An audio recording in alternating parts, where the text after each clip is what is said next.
Let's pray. Father, thank you, Lord, for this opportunity to come together tonight and study your word.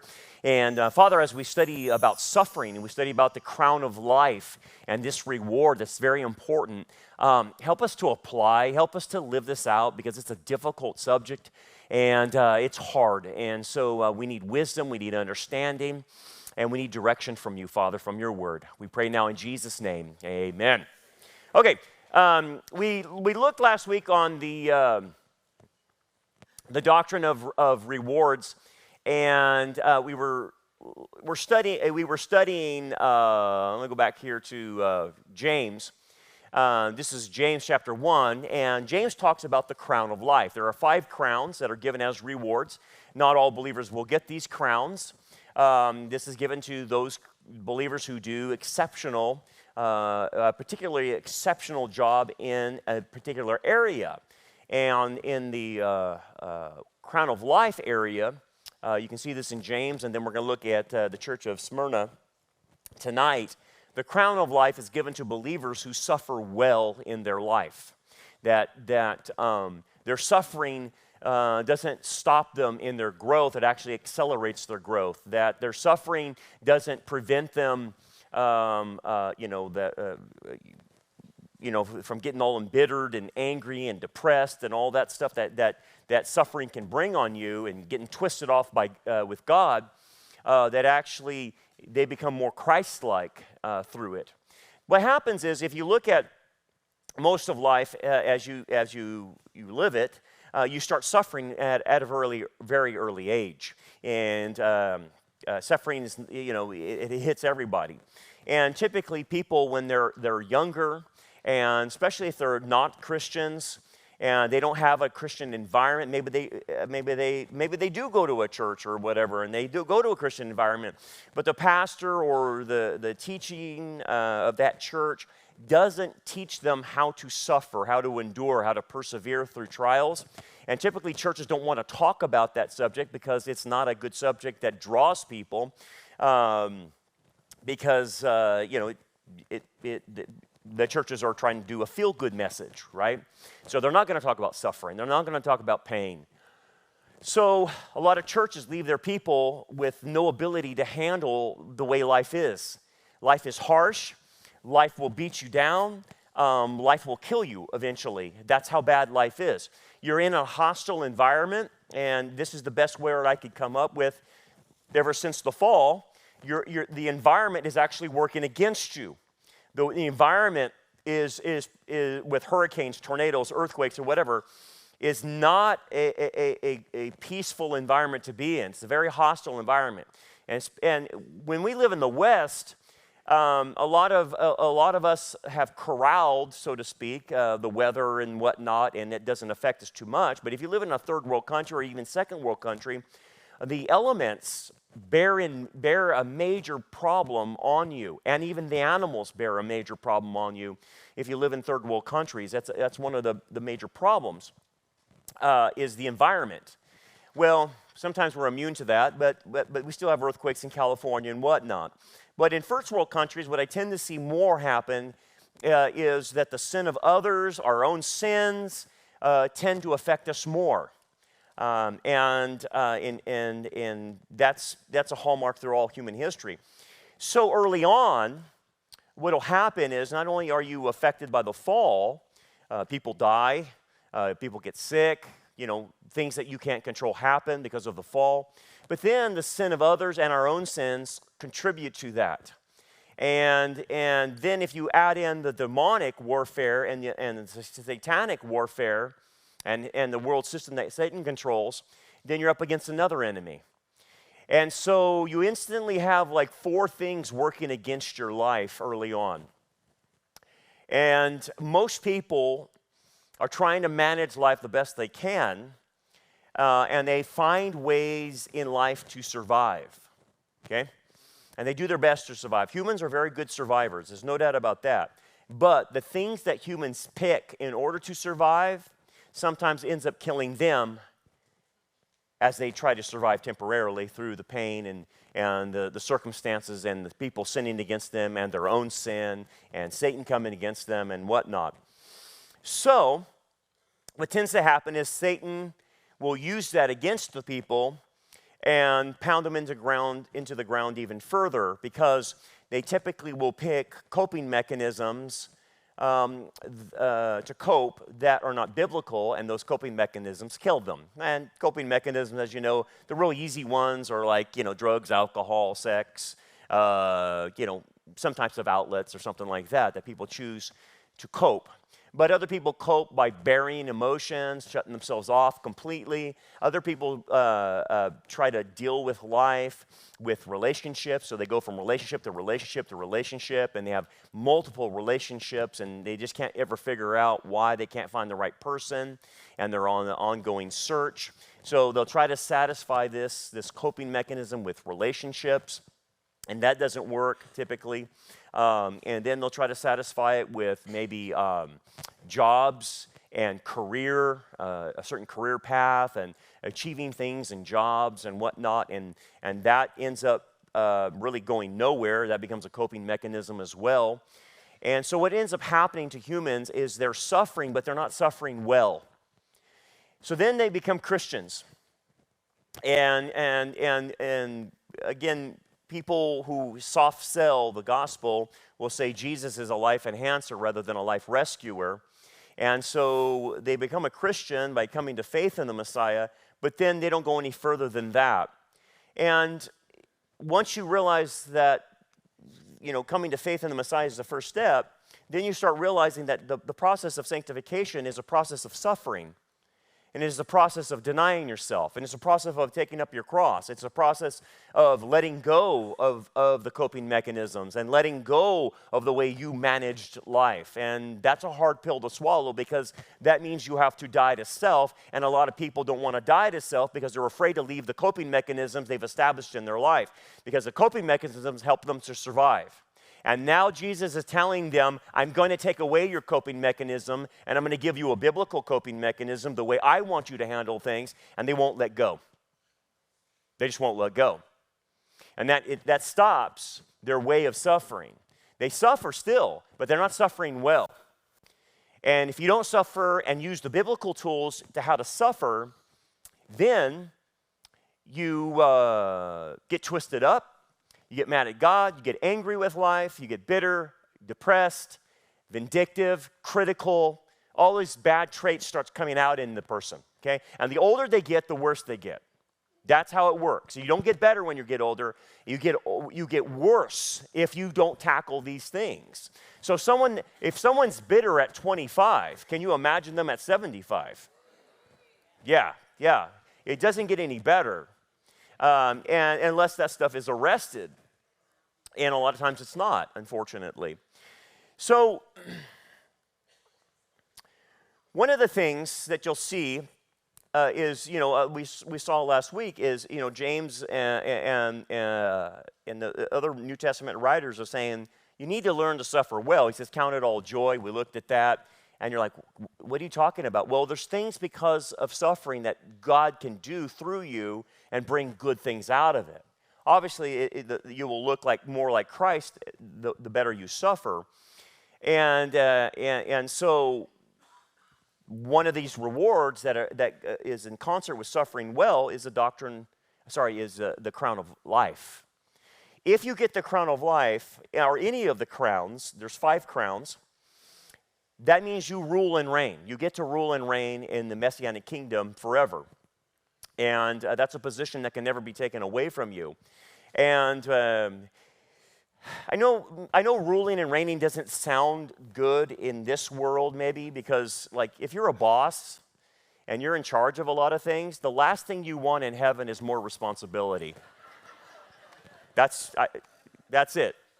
And you're telling me that I have to have more responsibility in the Messianic kingdom, and I'm going to be overburdened. No, it's not like that. And so you have to think in different terms, that it's an easy rule. It's a rule that you can manage, that you can do, that you're created for, and actually it will be very fulfilling and meaningful to be able to do that. It's not like, trying to run your own business and dealing with California or trying to deal with the state or the city and trying to make things work and how stressful that is. It's not like that. It flows very well. You're going to want to rule. I can guarantee you that. But most believers will not. That's just the fact. Because very few people do get the crowns. They are made for an act of reward for someone who has a life of suffering well. It's not a one-time thing. It's a whole life. So one of the things we want to look at is the persecuted church, is the Church of Smyrna. And this church is promised to get the crown of life. And so obviously the 7 churches of book Revelation represent as a whole the church age. And there's 3 different ways you interpret the churches. You interpret the churches as what happened in 95 AD. You will interpret the churches as all 7 happening concurrently in every age. But then through church history, you will see there's a dominant church in church history that characterizes this particular trait. And Smyrna dominates the era between about 100 AD to about 313, and that is probably what we call the official Roman persecutions of the church. And there was 10 of them during this period of time. So this is when Smyrna is in the church age. In 95 AD, when John is writing this, obviously the believers in Smyrna were having their trials and tribulations there, and he's going to speak to them for their local condition, but then Messiah will broaden out the application to the Smyrna church of that era and to us as well for the crown of life. So you got to have a threefold interpretation in it. So the first thing he says is to the angel of the church of Smyrna. Now, like I said in the book of Revelation, you'll see all 7 churches.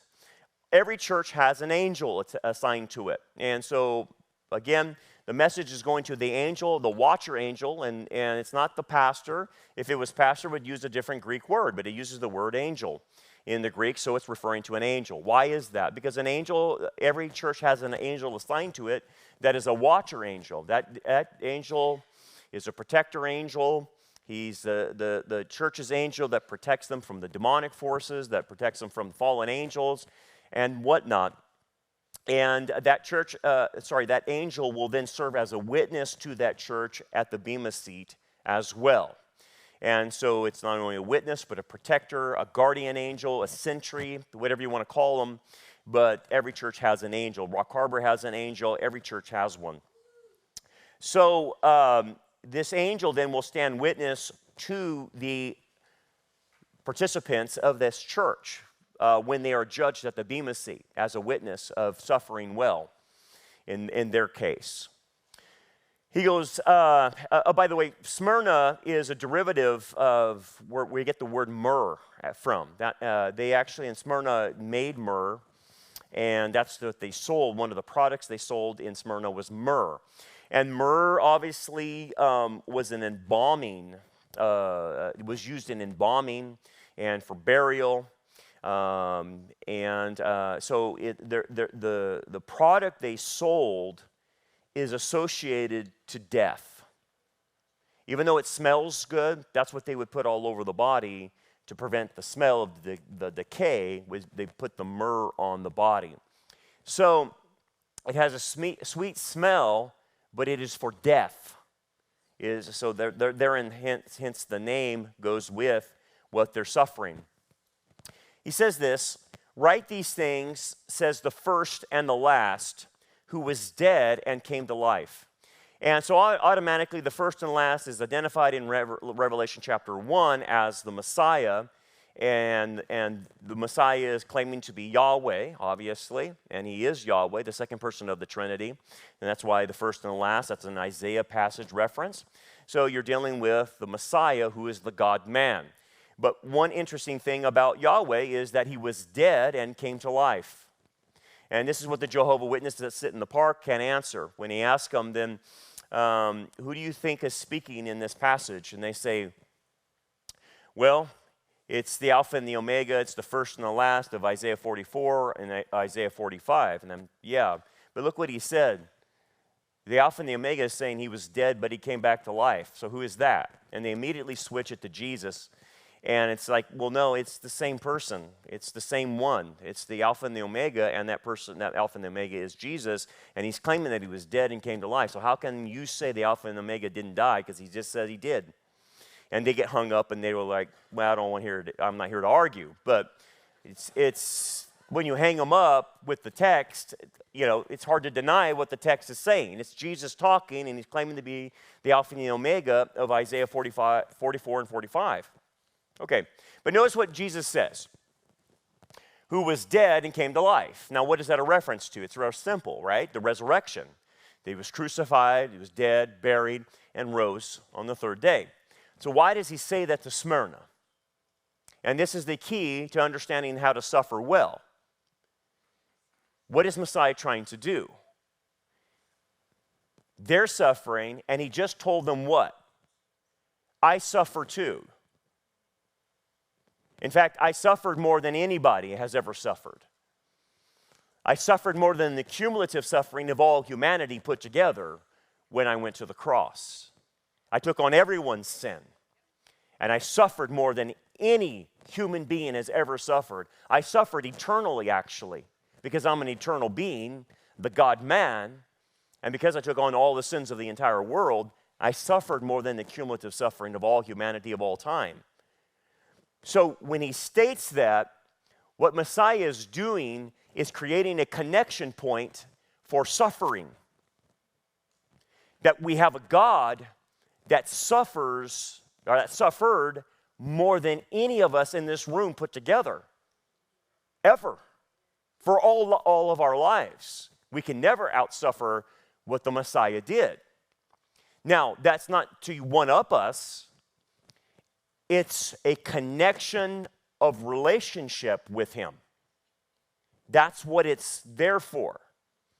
And what he is trying to tell them and us and any Christian that does suffer is if you want to suffer well, the first thing you must understand is you must be connected to me, the one who suffered the most.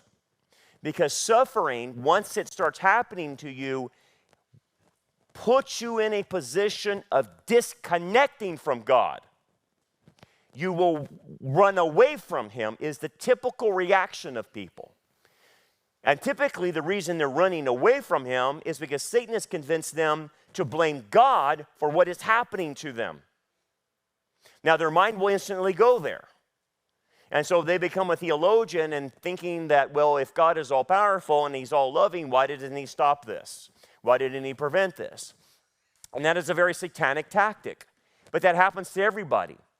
And the people don't instantly, when they're 8 years old, being sinned against, go to the point of, that's coming from Satan, that's coming from my stupid parents, that's coming from my stupid brother, that's coming from a crazy person, that person's nuts, they're mentally ill, it has nothing to do with me.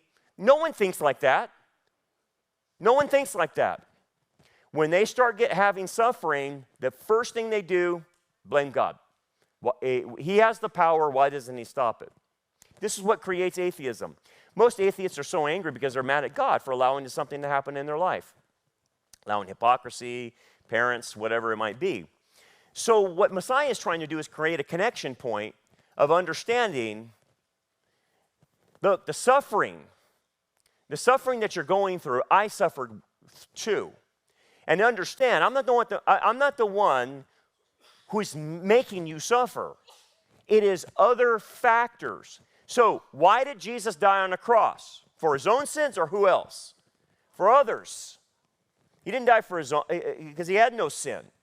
So he's trying, even in the death and resurrection of the Messiah, it is us who created the problem, right? But who tempted Adam and Eve?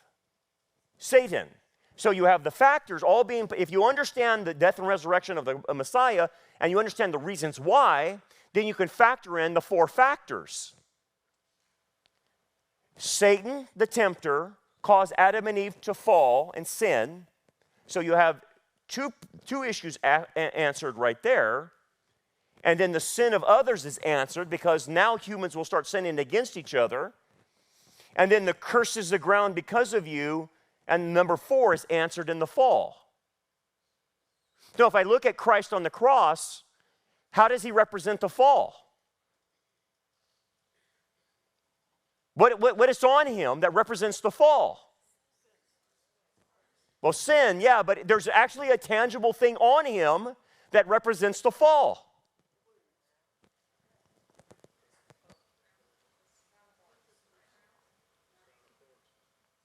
So he's stripped naked, right? How were Adam and Eve created?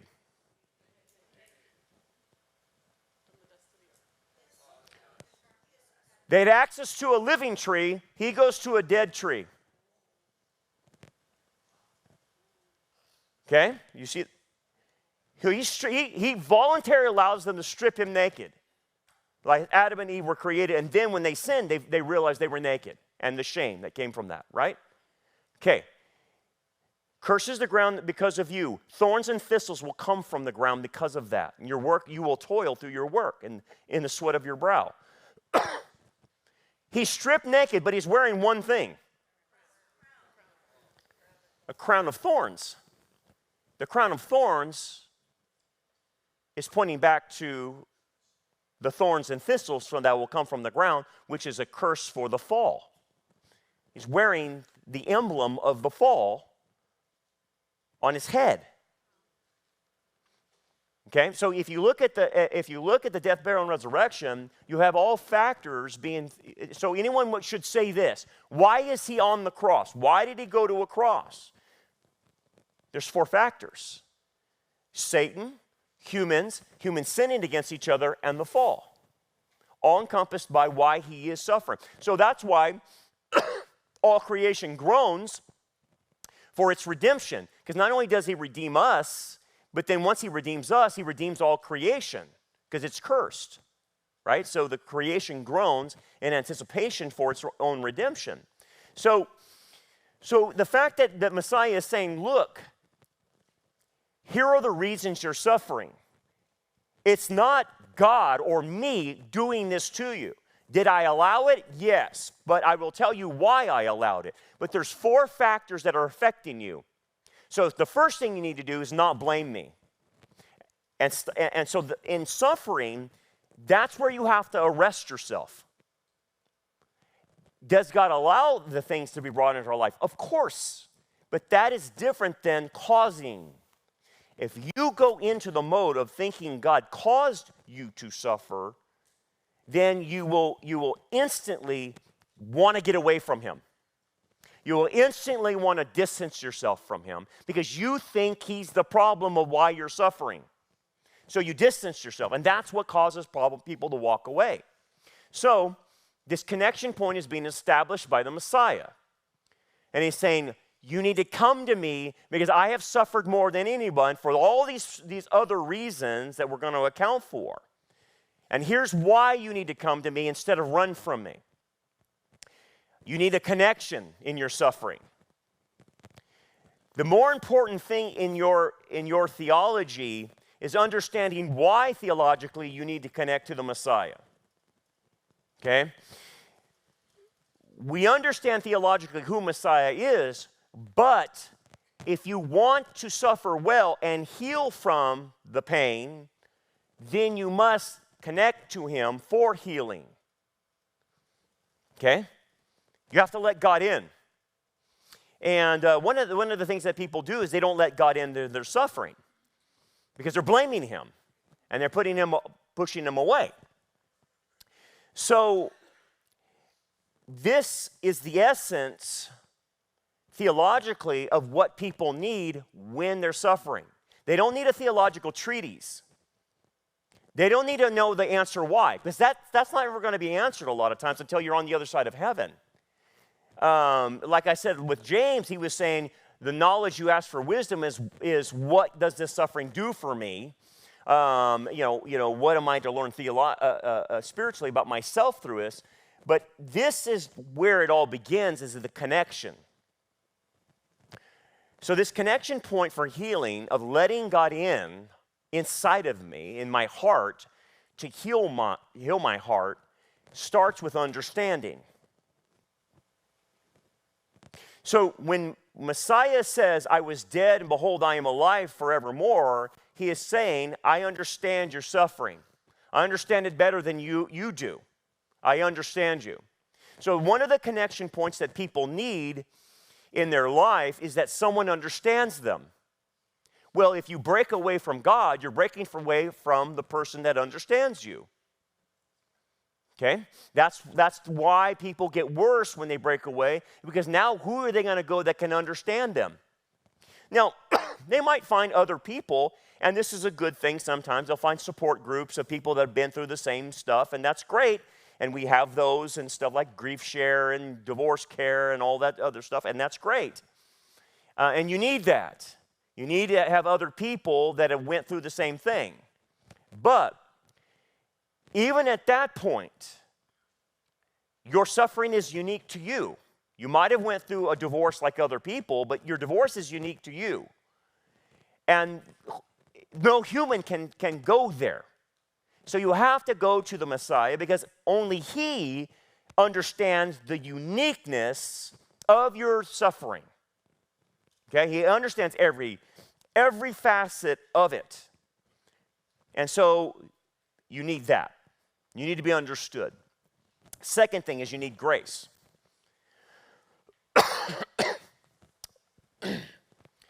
Grace is, by definition, obviously,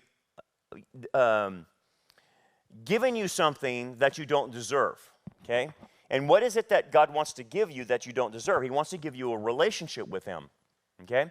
Now, obviously, the relationship with him starts with knowing Jesus in salvation. So I'm going to not deal with that because I'm going to assume that you've already started your relationship with Jesus.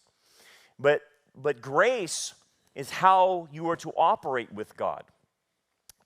This is why it'll say like people have fallen from grace. It means that they're not functioning with God in the terms of grace. They're functioning with God in terms of legalism. And if you're functioning with God in terms of legalism, then you're rules-oriented rather than relationship-oriented. It's relationship first and then rules second. You have to have the relationship first and then you follow him. It's not rules first and no relationship. It's grace. It's relationship first. So in that grace, he gives you something that you don't deserve, but you need. And in that grace, he gives you acceptance in the Son. You're accepted. And that acceptance has to do with you not having to prove anything to him anymore. You not having to try to earn anything with him anymore. You not trying to be a good boy or a good girl to him anymore.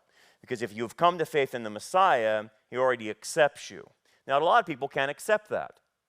They don't think that God can just accept you based on a relationship with Jesus. They think they have to prove themselves to God. If you think you have to prove yourself to God and you're going to work and try to earn his favor and earn his grace, you're not functioning correctly. And you're not going to get it. You have to come to him in understanding that he wants to give this to you. It's offered freely, but you must accept it and not think that you have to earn it. Now, if you struggle with legalism, if you struggle in your relationships with others based on, you doing good works, and that's how you get acceptance in your relationships, you're going to struggle in this area. Because I can tell you this, if you're going to function with God based on rules, you're going to fall. You're not going to make it. You're going to fail, and you're going to feel ashamed, and you're going to walk away. And so a lot of people I counsel, they're dealing with God based on a rules-oriented thing. Well, did I go to church Sunday? Yes, check box. Did I go to Wednesday night? Yeah, check box. So I must be good. And they base their relationship on these works on God. And so if they're good for a month or so in their checklist, then they think they're in tight with God. So if they start doing bad and not going to church, not doing this, not doing that, works, then they think their relationship is bad. So they're basing their relationship on a contract rather than a covenant. If you have a contract, it's this: I do good for you, you do good for me. If I do bad, you do bad. And it's contractual. And if you have the mindset that I'm going to come to Jesus in a contract, you're going to miss it. You're not going to connect to him because he doesn't connect to you on legalism. He will connect to you on grace. Okay? Second, one of the other things you need is we got acceptance, but we have empathy. One of the big things that everyone needs to have in their life is someone that can actually empathize, which is different than sympathy. Empathize means I know what you're feeling. I have felt that myself. And that's why, like, people who have went through the same tragedies can really empathize with each other. If you haven't went through what someone has went through, then the best typically you can do emotionally is sympathize with them. But sympathizing means that I'm going to try to be emotionally there for you and connect to you, even though I have never experienced that. And you can do that, but it's different than empathy. So Messiah, because he takes on the full bore of our sins, can actually not only sympathize with us, but he empathizes with us. And he can say to you and me, I have felt the same feeling that you have felt. I feel the same way. I felt that. I was betrayed. I was abandoned. Whatever you're feeling, he empathizes with that. He feels it. The other thing he does is he validates it. Now, initially, in validation, we're not here to correct. In grace and in relationship, the first thing you have to do when you're having a relationship is validate the individual. So Christ is validating. He's saying, I know what you feel like. Now, the correction will come second when that truth comes in. And truth is part of this, okay? But we don't go there first, and neither does Christ, because Christ comes in grace and truth. So the validation happens. You're feeling this way, aren't you? Yes, I feel this way because I believe I was this, that, and this. So the first thing that the relationship does is validate that. And then it corrects it later. Okay? Because if you don't validate the person, you don't take their feelings seriously. And they can't connect if you don't take their feelings seriously. So people typically get on their high horse initially in relationships, and the first thing they want to do is correct. Correct. And that's not how it works. The woman at the well, and Jesus is dealing with the woman at the well, the first thing he does, he doesn't correct her, he asks for a drink of water. And then he establishes a relationship with her.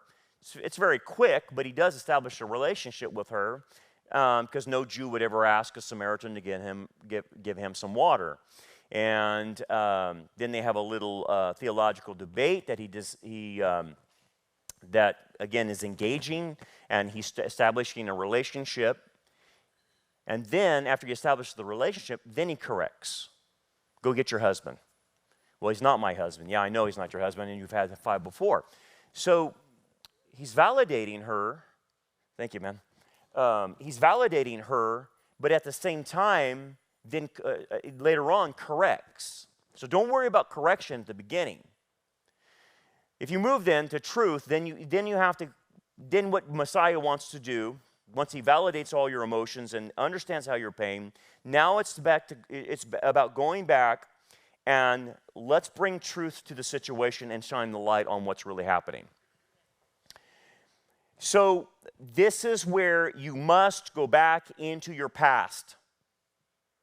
Okay? You must go back into your past. Not to blame people, not to become a victim, but you have to reprocess what happened to you with truth. Okay? I am the way, the truth, and the life. So when you have a relationship with Jesus, it's always based on truth. Okay? So you are to go back into your pain, and analyze it and process it with what is true. Not what you thought was true, not what you perceived, not what you rewrote history with. You actually have to use the truth. And you go back into your pain and you bring truth to the situation. And the truth, if you use it correctly, will set you free. But if you refuse to go back and process anything without truth, you will not be set free from your pain.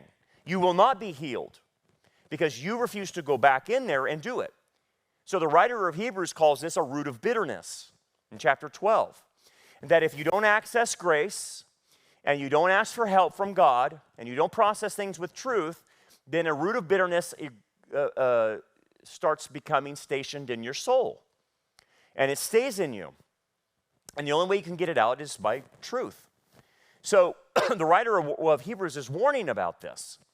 And so a lot of people, they have a root of bitterness that is in them. They sometimes even know it, but they won't get it out of them because they don't want to do the hard work. The hard work is actually reliving the pain. And people don't want to feel pain. I don't blame them. It's hard to feel pain. And to go back to painful memories, to go back to things that happened to me is very difficult. And most people say, I don't want to relive that.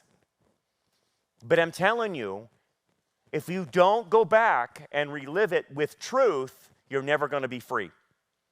You will carry the pain with you until the day you die, and you will never be released of it, and you will lose the crown of life.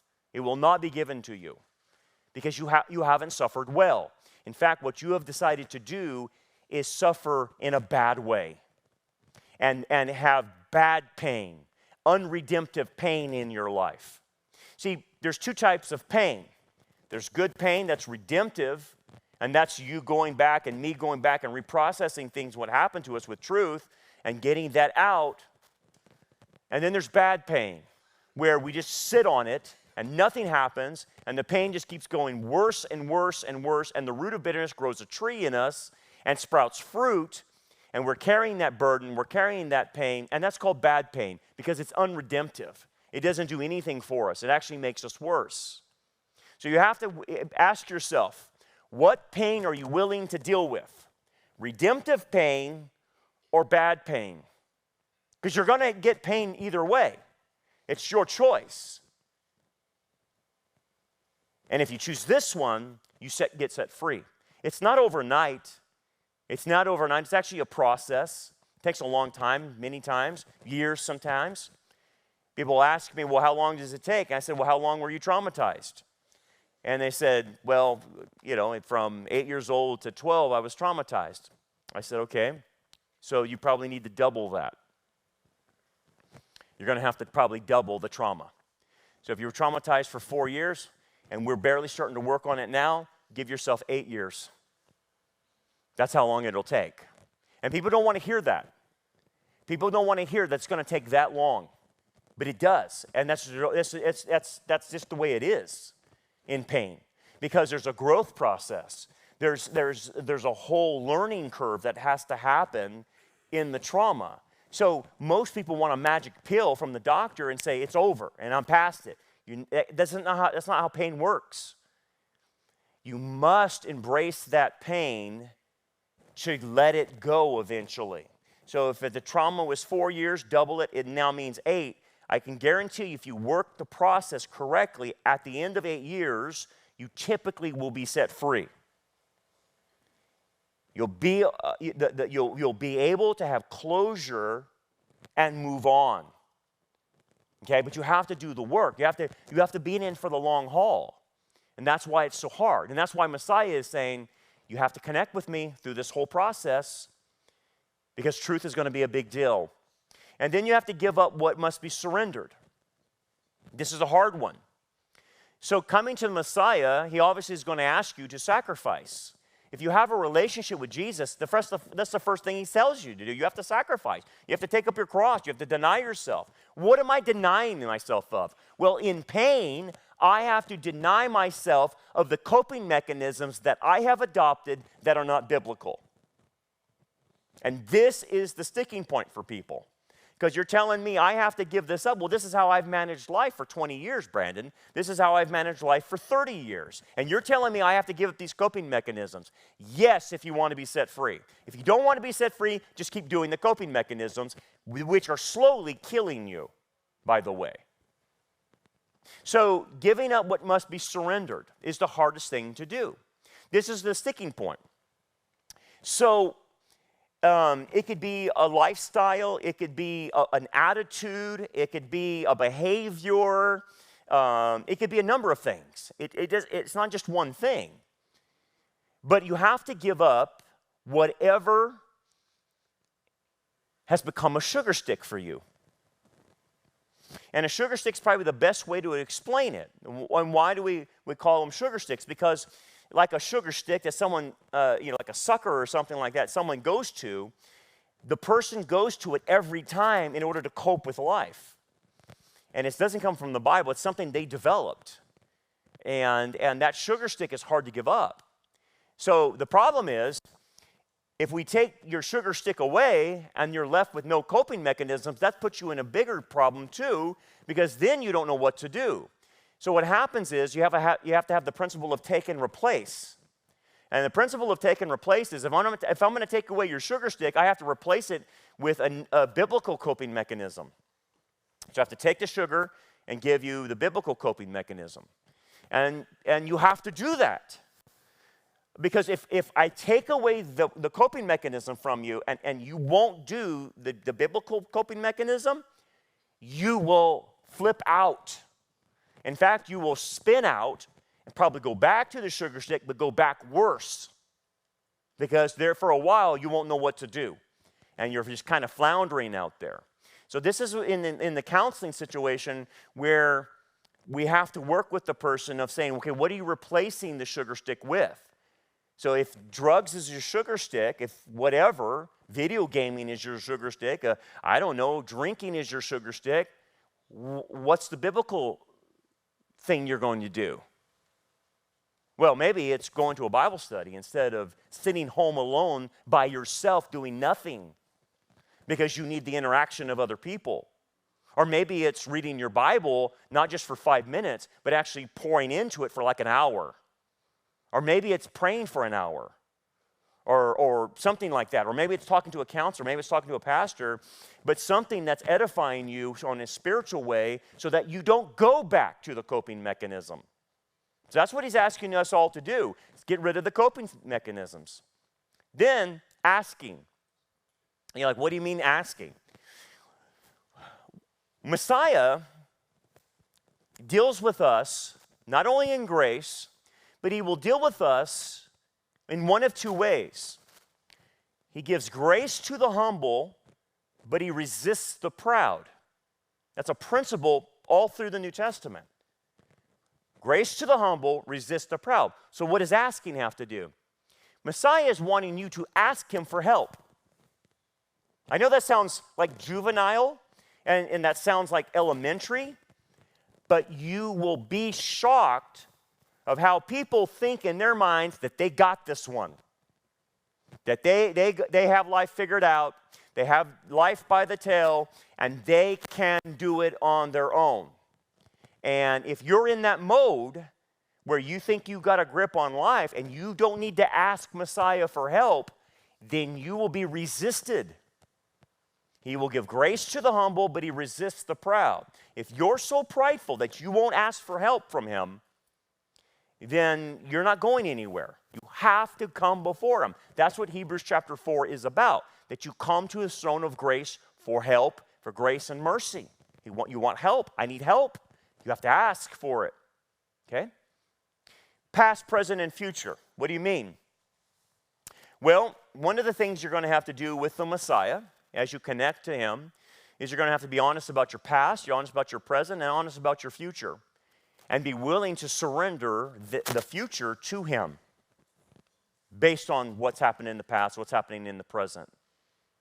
And this is a hard thing for people to do because they have their dreams, they have their visions for their life, they have their goals of how they want their life to be.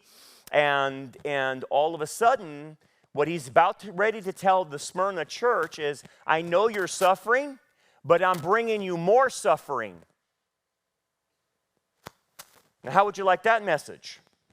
You're suffering now, but I'm bringing more. That's what he tells Smyrna, as we'll read it.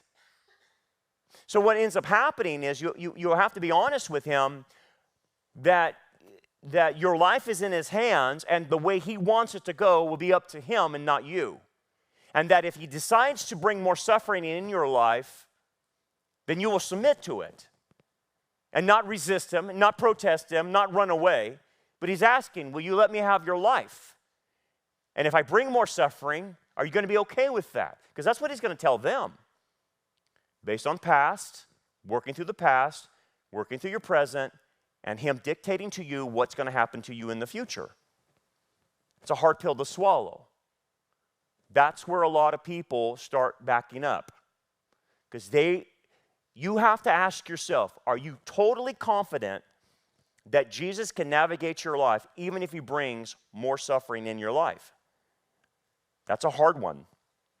You're going to have to deal with your failures and use your failures to help you. So he's going to bring those up. Your dreams and desires are going to have to be submitted to his dreams and desires for you, not us. And you're going to have to submit those fears to him. What are you afraid of? Well, the primary thing is, if I lose these coping mechanisms, I don't know what I'm going to do. And if you tell me that my life's going to get worse, then I don't know what I'm going to do, so that makes me afraid too. Okay? And then I need your whole heart in all of this. I don't need a part of you. I don't need half of you. I need you fully committed to me if we're going to get through this. Okay? So if you see that all right there, that's called connection. That's called connecting with the Messiah. It's called having a personal relationship with the Messiah. All those factors are involved. Okay? If you decide not to connect to him, it doesn't mean you're not saved. It just means you're in a disconnected state. Because in a disconnected state, all you have to understand, it's the absence of everything I just went through. It's the absence of understanding. It's the absence of grace. The person will say, well, Jesus doesn't understand. And they won't use the truth to go through their past. And they won't surrender. They won't ask for help. They got this one. They won't talk about their past with Jesus. They won't surrender wholeheartedly to him. And so they remain disconnected. And if you're disconnected and you suffer, you're not going to suffer well. Let's continue on. I want you to see how intimately involved Messiah is with our sufferings. In Psalm 56:8, it says, you number my wanderings. And the wanderings means like a vagabond. Like I've been wandering all over the earth. And so he's basically saying, you know my past of where I've been, where I'm going. You've numbered them, okay? You've put my tears into your bottle. Are they not in your book? And the idea is he knows our grief. He knows every aspect of suffering that we're going through our wanderings. Psalm 56. This is a great verse. This is the point in Hebrews. Seeing then that we have a great high priest who has passed through the heavens, Jesus, the Son of God, let us hold fast our confession. For we do not have a high priest who cannot sympathize with our weaknesses, but was on all points tempted as we are, yet without sin. The idea is he knows what we're going through. Let us therefore, here's the promise, and here's the ask. Let us therefore come boldly or confidently to the throne of grace. Notice not the throne of rules, it's the throne of grace. That we may obtain what? Mercy and find grace to help in time of need. He promises, if you come to me in the name of the Messiah, in your suffering, I will help you. But you've got to do it my way. Okay? You have to connect to me. Now, let's go back to Smyrna. I know your works. So Messiah, because he's omniscient, because he's the Alpha and the Omega, knows everything you're going through. Doesn't he? Of course. The tribulation, it's the ellipsis in Greek. It means I know the pressure and the crushing that you feel in your life.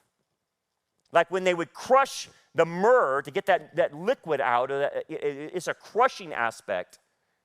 And he says, I know the crushing pressure you're under and the poverty. And the idea of the poverty is referring to is the financial poverty. Because what happens here is when they're under tribulation, and in this situation, they're having Jew-on-Jew persecution, and they're being kicked out of the synagogue, and they're losing their jobs because no one will hire them and no one does business with them. So they go instantaneously into abject poverty. So they're being hurt financially for being a Christian. And again, initially this is Jew-on-Jew persecution. But he says, but you are rich. Rich how? Not physically, but spiritually rich. If you suffer well, because you will have rewards. And I know the blasphemy of those who say they are Jews and are not, but a synagogue of Satan. He's referring to the non-believing Jews persecuting the believing Jews in Messiah.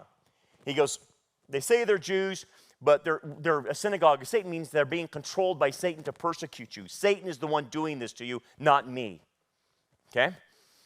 Do not fear any of those things which you are about to suffer. Wait a second. You see what he just said? I know you're suffering. I know what's happening, but you're going to suffer more. Don't be afraid. It's a command. Don't be afraid.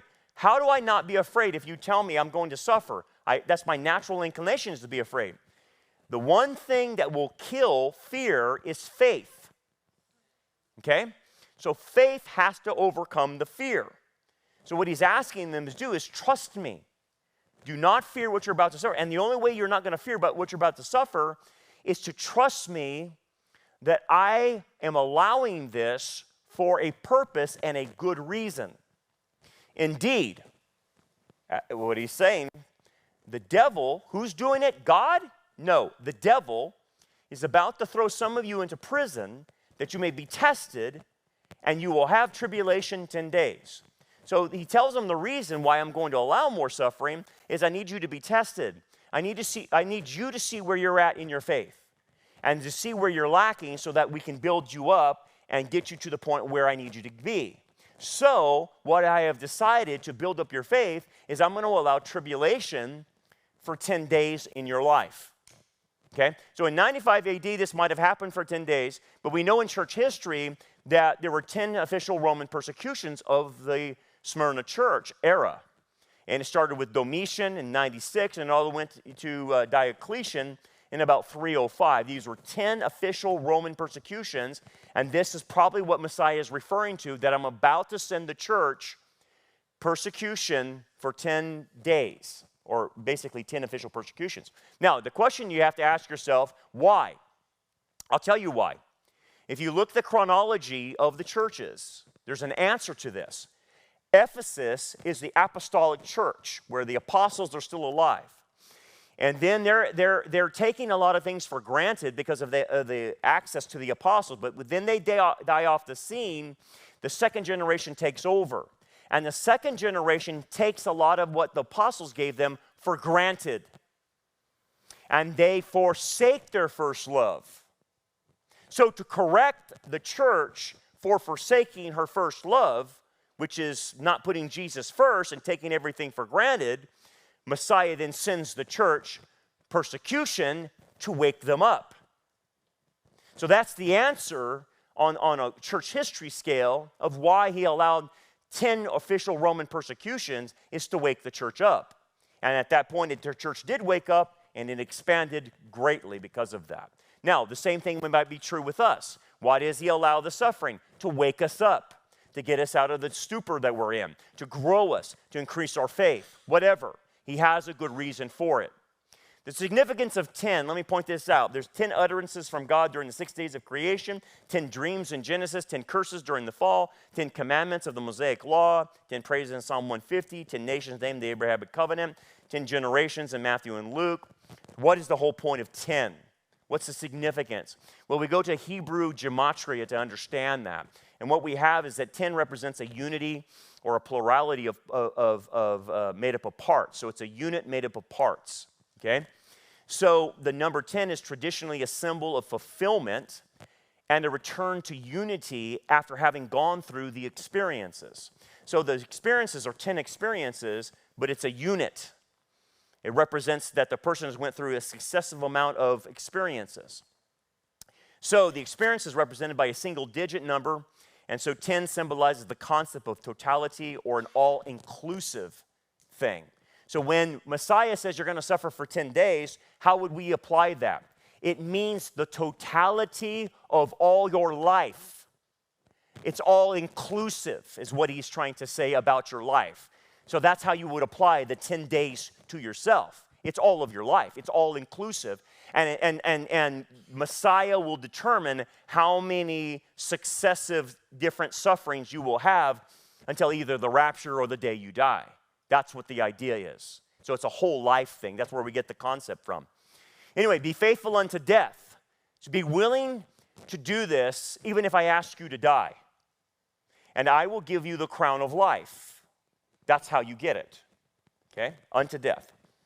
He who has an ear, let him hear what the Spirit says to the churches. So the idea is you can hear this or you don't have to hear this. It's up to you whether you're going to do it or not. He who overcomes shall not be hurt by the second death. Now, why would he say that? Well, it's a litotes, or lilates, it's pronounced both ways. When he says, he who overcomes shall not be hurt by the second death, it's a figure of speech. And the figure of speech affirms a fact by denying its opposite. So John, basically, when he says you're not going to be hurt by the second death, well, that's a passive reward. If you're a believer, you're not going to be hurt by the second death. But what John's trying to emphasize is the crown of life. So he emphasizes the negative to emphasize the positive. And the positive is the crown of life, which is an active reward. And so that's what he's trying to say, is focusing on the crown if you continue to do this, because that's what you will get from all of it. So that being the case then, this comes back to even what Jesus said. If anyone desires to come after me, he must deny himself and take up his cross to follow me. Whoever desires to save his life will lose it, but whoever loses his life for my sake will find it. For what profit is a man if he gains the whole world and loses his own soul? Or what is a man gave in exchange for his soul? For the Son of Man will come in the glory of his Father with his angels, and then he will reward each according to his works. Notice it's a reward issue, not a salvation issue. People use that passage wrongly. It's not saying, what is a profit a man to gain the whole world and lose his soul? That's not referring to salvation. It's referring to the person, the believer, not willing to give up their life for his life, to suffer well, to take up their cross, to follow him in those suffering. And so people who decide not to suffer well are not giving up their lives. They're not willing to give up their life. And that's what Messiah is trying to conclude. Okay, let me stop there. I got to answer any questions and we got to take a break. Yes, you're in the back there. Go ahead. Pastor Brandon, we have somebody online who is asking what your definition of propitiation is. Propitiation? Simple. That God is completely satisfied with the sacrifice of the Messiah. That it's complete and God is totally satisfied. That's how I would define that. Propitiation. Okay? That was way off topic, though.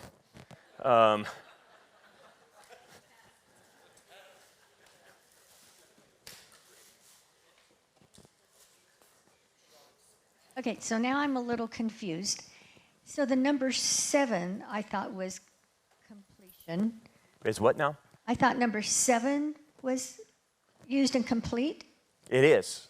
And so, but number 10 is... 7 is perfection.